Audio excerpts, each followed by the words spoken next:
คนถามแก้วว่าทำงานเป็นพนักงานทำความสะอาดจริงหรอทำไมชุดทำงานสวยจังเลยทุกคนความจริงแล้วแก้วคือประธานบริษัท ไอออกเล่นนะคะทุกคนแก้วเป็นพนักงานทำความสะอาดจริงๆค่ะหรือจะเอิ้นง่ายๆว่าแม่บ้านนั่นแหละก่อนจะไปทำงานขอทากันแดดก่อนเด้อช่วงนี้แดดร้อนมากบ่ไหวจ้าบ่ไหว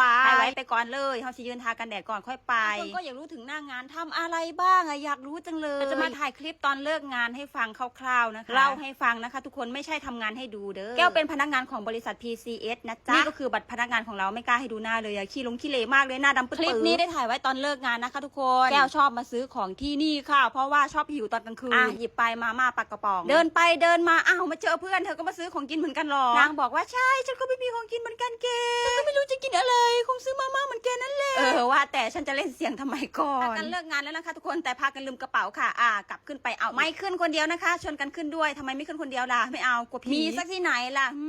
พูดไปเรื่อยเป็นพนักงานทำความสะอาดนะคะทุกคนเฮ็ดมาจอกมาแจกมาจุกมาจิกนี่ล่ะทุกอย่างที่มันสกปรกนะคะเข้าใจไหมพนักงานทำความสะอาดนะพ่อสิมองออกบอแค่นี้ก็น่าจะเข้าใจมั้ง